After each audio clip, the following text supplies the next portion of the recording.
Hello बच्चों, चलिए प्रश्न को पढ़ते हैं। C4 पादपों में केल्विन चक्र कार्य करता है। पहला है बंडल शीत हरित लवकों के स्ट्रोमा में, दूसरा है बंडल शीत हरित लवकों के ग्रेना में, तीसरा है मेसोफिल हरित लवकों के ग्रेना में, चौथा है मेसोफिल हरित लवकों के स्ट्रोमा में। तो आइए देखते हैं इस प्रश्न का हल क्या होगा। सबसे पहले जो है इस प्रश्न में हम बात करेंगे मुख्य अवधारणा की। बात करते हैं C4 चक्र की। C4 चक्र में ये देखा जाता है कि इसमें पहला स्थायी यौगिक जो होता है 4 कार्बन युक्त डाइकार्बोक्सिलिक अम्ल होता है, अतः इसलिए हम इसे कहते हैं C4 चक्र। यहाँ पे क्या होता है, सन 1957 में एक वैज्ञानिक थे हेचलेक, उन्होंने क्या देखा, गन्ने के पादप में C4 चक्र का पता लगाया। और C4 चक्र यहाँ पे इसलिए क्या कहा जाता है क्योंकि हमने देखा इसमें पहला जो स्थायी यौगिक बनता है 4 कार्बन का होता है, उसका नाम होता है ऑक्सैलो एसिटिक अम्ल। और जो इसमें C4 चक्र होता है वो कहलाते हैं C4 पादप। जिन पौधों में C4 चक्र पाया जाता है उनको कहा जाता है C4 पौधे। यानी कि इसमें क्या होगा, पहला स्थायी यौगिक ऑक्सैलो एसिटिक अम्ल होगा। उदाहरण के लिए इसमें आते हैं जैसे कि मक्का हो गया, गन्ना हो गया, ये सब आते हैं।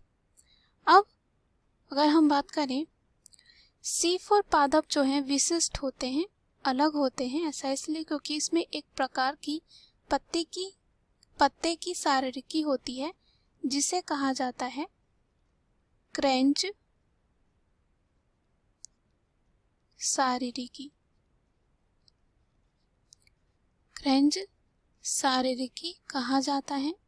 C4 पादपों के संवहन मंडल के चारों ओर स्थित बड़ी कोशिकाओं को बृहद पुल्लाछद कोशिका कहा जाता है, और जिन पत्तियों में ऐसी सारिकी होती है उन्हें क्रेंच सारिकी कहा जाता है। क्रेंच का अर्थ होता है छल्ला। क्रेंच का अर्थ होता है छल्ला, और यह कोशिकाओं की व्यवस्था का प्रतिबिंब होता है।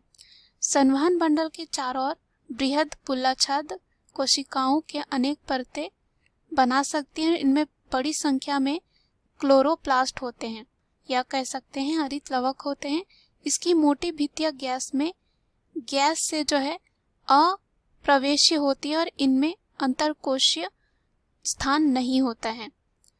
अब यहाँ पे बात करें, जो C4 पादप होते हैं उनमें कार्बन डाइऑक्साइड यौगिकीकरण के लिए 2 पद होते हैं। C3 होता है C3 चक्र, या कह सकते हैं केल्विन चक्र, और एक होता है C4 चक्र, या कह सकते हैं हैच और स्लैग पद। तो यहाँ पे कार्बन डाइऑक्साइड का प्राथमिक ग्राही 3 कार्बन अणु जिसको कहा जाता है, जो C4 होते हैं पादप उनमें प्राथमिक ग्राही 3 कार्बन अणु वाला होता है जिसे कहा जाता है फॉस्फोइनोल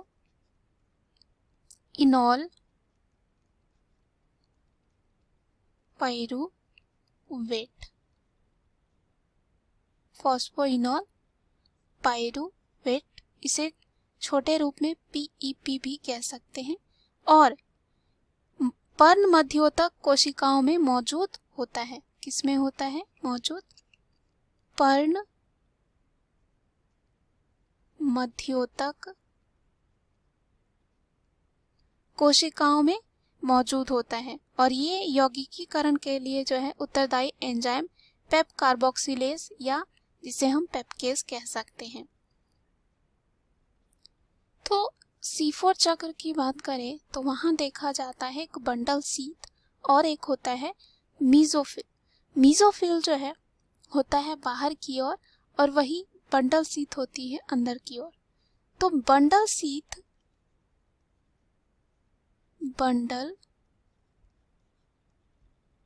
शीत हरित लवकों के स्ट्रोमा की बात करें स्ट्रोमा की बात करें तो यहाँ पर C4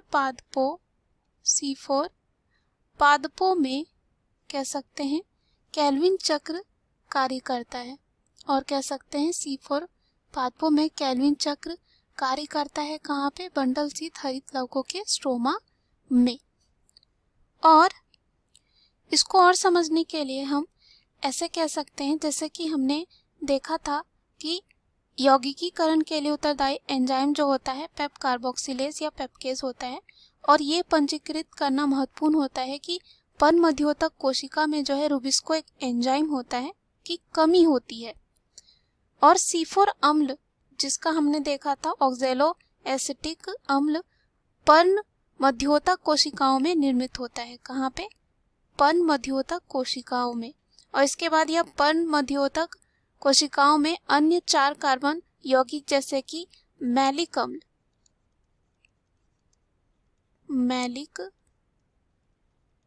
अम्ल या कह सकते हैं स्पार्टिक अम्ल बनाता है, और यहाँ पे वो चला जाता है बृहद पुलाच्छद में, और कह सकते हैं बृहद पुलाच्छद कोशिकाओं में ये C4 अम्ल कार्बन डाइऑक्साइड और एक 3 कार्बन अणु को मुक्त करने के लिए विघटित हो जाते हैं, और 3 कार्बन अणु पुनः जो है फिर से पर्ण मध्योतक में वापस आ जाता है, और जहाँ यह पुनः पेप में बदल दिया जाता है, और इस प्रकार जो है चक्र पूरा हो जाता है।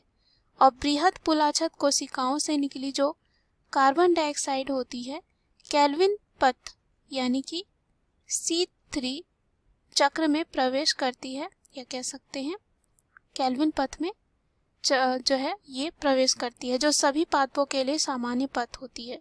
बृहद पुलाच्छद कोशिकाएं एंजाइम राइबोलोज बिसफॉस्फेट कार्बोक्सिलेज ऑक्सीजनेस जिसे रुबिस्को में बोलते हैं समृद्ध होते हैं, परंतु पेप्केज से रहित होते हैं। इसी प्रकार मौलिक पथ जिसके वजह से शर्करा का निर्माण होता है केल्विन पथ C3 और C4 पादपों के लिए सामान्य होते हैं। अतः यह स्पष्ट होता है कि C4 पादपों में केल्विन चक्र बृहद पुलाच्छद यानी कि हरित लवक में संचालित होता है। तो यहाँ पे कह सकते हैं बंडल शीथ हरित लवकों के स्ट्रोमा में। तो अगर हम विकल्प में चले, पहला विकल्प है बंडल शीथ हरित लवकों के स्ट्रोमा में, जो इस प्रश्न का क्या हो जाएगा? सही उत्तर। दूसरा है बंडल शीथ हरित लवकों के ग्रेना में नहीं होता है। तीसरा है मेसोफिल हरित लवकों के ग्रेना में, तो ये भी नहीं होगा क्योंकि ग्रेना में नहीं होता है, मेसोफिल के बंडल शीथ के कह सकते हैं हरित लवकों के स्ट्रोमा में होता है। डी है मेसोफिल हरित लवकों के स्ट्रोमा में, तो मेसोफिल नहीं होता है, बंडल शीथ होता है। दिए गए प्रश्न का सही उत्तर है ए। आशा करती हूँ यह उत्तर आपको समझ में आया होगा। धन्यवाद।